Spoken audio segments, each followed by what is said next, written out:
नमस्कार दोस्तों, स्वागत है आप सबका हमारे चैनल पर। आज हम बात करने वाले हैं एक ऐसी कहानी की, एक ऐसी कंपनी की जो अपने वित्त और निवेश की दुनिया में बहुत बड़ी सफलता प्राप्त कर चुकी है। हम बात करने वाले हैं दुनिया की सबसे बड़ी asset management company black rock और उनके सीईओ लैरी फिंक के बारे में। तो चलिए जानते हैं इन दोनों के बारे में विस्तार से। तो चलिए आज का वीडियो को शुरू करते हैं। New Zealand is teaming up with one of the world's biggest investment companies to try to reach the target of 100% renewable energy by 2030. Really ambitious target of reaching 100% renewable energy generation by 2030. We're currently at 83. And I've been on your show now probably Rock, as well as the other ETF provider. Oil and gas producers and the largest carbon emitters are state-controlled enterprises. Started with a New York meeting and one prime minister has ended with a multi-billion-dollar deal with renewable electricity generation. For BlackRock, this is the first time we've done a country-specific initiative like this. worth about 16 trillion Kiwi dollars. That's more than the GDP of every country outside the United States and China. BlackRock is so big and powerful, it's been used as the company. Limited to 5% operating income of the ETF, which is a great example of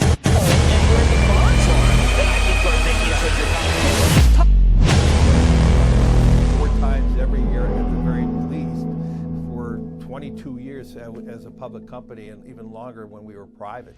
Talking about what black rock की स्थापना 1988 में हुई थी।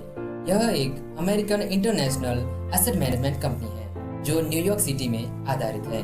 जब यह company की शुरुआत हुई थी तब यह एक छोटी फर्म थी, लेकिन आज यह दुनिया की सबसे बड़ी एसेट मैनेजमेंट कंपनी बन चुकी है, जिसके पास $9 ट्रिलियन से भी ज्यादा के एसेट्स हैं। ब्लैक रॉक को 7 लोगों ने मिलकर बनाया था। इसमें Larry Fink, Robert S Kapito, Susan Wagner, Barbara Novick, Dan Golub, Hugh Frater, Ralph स्लोस्टीन और कीथ एडरसन ने मिलकर शुरू किया था। इनका मिशन था कि क्लाइंट को सबसे बेहतरीन निवेश समाधान तैयार करना है और उनकी संपत्ति को भी मैनेज करना है। शुरुआती दिनों में ब्लैक रॉक ने फिक्स इनकम एसेट मैनेजमेंट पर फोकस किया था और 1990 में उन्होंने ब्लैकस्टोन ग्रुप से सीड कैपिटल रेंज किया और धीरे धीरे कंपनी ने प्रोडक्शन और सर्विस को डाइवर्सिफाई करना शुरू किया। 1995 में कंपनी का नाम ब्लैक रॉक रखा गया और 1990 में यह पब्लिक हो गई। लैरी फिंक का जन्म 2 नवंबर 1952 को लॉस एंजलिस, कैलिफोर्निया में हुआ। उनका पूरा नाम लॉरेंस डगलस फिंक है। लैरी का इंटरेस्ट फाइनेंस और इकोनॉमी में तब से था जब वे स्कूल में पढ़ते थे। उन्होंने UCLA से BA इन पॉलिटिकल साइंस की डिग्री हासिल की और फिर MBA की डिग्री भी उन्होंने वहीं से प्राप्त की। लैरी फिंक ने अपने करियर की शुरुआत फर्स्ट बोस्टन कॉर्पोरेशन में की, जहां उन्होंने मॉर्टगेज बैक्ड सिक्योरिटीज के फील्ड में काफी नाम कमाया। यह वही फील्ड था जहां उन्होंने अपनी विशेषता को विकसित किया और बाद में उन्होंने ब्लैक रॉक के साथ फर्स्ट बोस्टन में लैरी फिंक ने अपनी टीम के साथ मिलकर मॉर्टगेज बैक्ड सिक्योरिटीज मार्केट को क्रांतिकारी रूप में बदल दी। लेकिन 1986 में उन्होंने एक महत्वपूर्ण नुकसान का सामना करना पड़ा जो उनके करियर का टर्निंग पॉइंट भी बना और घटना ने रिस्क मैनेजमेंट की महत्वपूर्णता सिखाई, जो बाद में ब्लैक रॉक क्यों बनी, ब्लैक रॉक ताकत बनी। 1988 में लैरी फिंक ने अपने कुछ साथियों के साथ मिलकर ब्लैक रॉक की स्थापना की। शुरुआत में यह एक रिस्क मैनेजमेंट और fix income institution asset management था, लेकिन धीरे धीरे लैरी फिंक की लीडरशिप में कंपनी ने कई ऊंचाइयों को हासिल किया, जिससे कंपनी का आकार और स्कोप बढ़ता ही गया।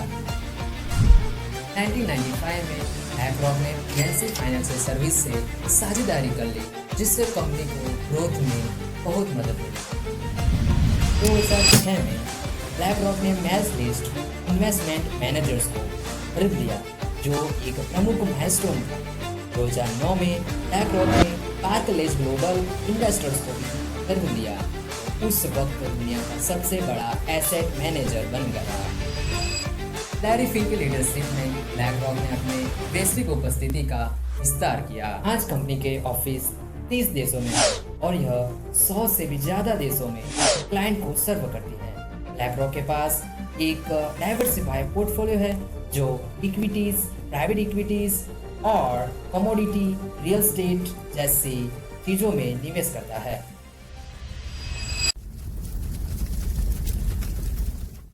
ब्लैक रॉक अपने वाइड रेंज ऑफ प्रोडक्शन और सर्विस के लिए जाना जाता है। इनमें से कुछ प्रमुख प्रोडक्ट्स हैं शेयर्स, जो कि एक्सचेंज ट्रेडेड फंड का एक लीडिंग प्रोवाइडर है। शेयर्स के थ्रू निवेशकों को आसानी से एक्सेस मिलता है डाइवर्सिफाइड पोर्टफोलियो में निवेश करने का।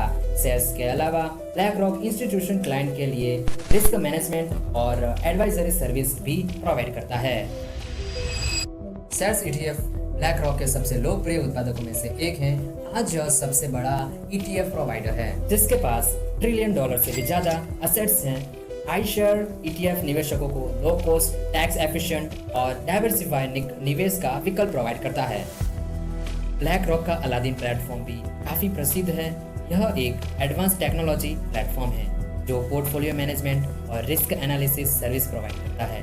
अलादीन के थ्रू इंस्टीट्यूशन क्लाइंट्स अपने निवेशकों को एक्यूरेटली मैनेज कर सकता है और रिस्क को एक्यूरेटली असेस कर सकता है। लैरी फिंक को उनकी विजनरी लीडरशिप के लिए जाना जाता है। उन्होंने हमेशा क्लाइंट से अप्रोच रखी है और उनकी स्ट्रेटेजिक थिंकिंग की वजह से ब्लैक रॉक इतना बड़ा स्थान बन सका। फिंक का मानना है कि लॉन्ग टर्म सस्टेनेबिलिटी और रिस्पॉन्सिबिलिटी इन्वेस्टिंग बहुत जरूरी है। हर साल लैरी फिंक अपने निवेशकों को एक पत्र लिखता है जिनमें उनकी सोच का और मार्केट आउटलुक का जिक्र होता है।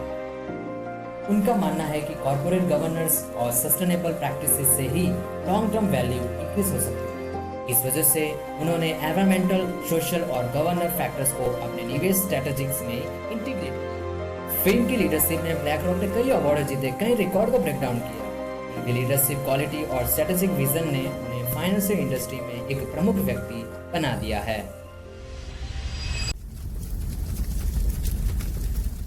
आज ब्लैक रॉक दुनिया की सबसे बड़ी एसेट मैनेजमेंट कंपनी है। इसका श्रेय ब्लैक रॉक की लीडरशिप और उनकी टीम की मेहनत को जाता है। फ्यूचर में उनका उद्देश्य क्लाइंट को इन्वेस्टिंग सॉल्यूशन प्रोवाइड करना है और ऐसे ही अपने फाइनेंशियल इंडस्ट्री में अपना प्रभुत्व बनाए रखना है। दोस्तों, यह थी लैरी फिंक और ब्लैक रॉक की कहानी। उम्मीद है कि आपको यह वीडियो पसंद आया होगा। अगर आपको यह वीडियो अच्छी लगी तो लाइक कीजिए, शेयर कीजिए और हमारे चैनल को सब्सक्राइब करना ना भूलें। हम फिर से लौटेंगे एक नई और रोमांचक कहानी के साथ। बहुत बहुत धन्यवाद।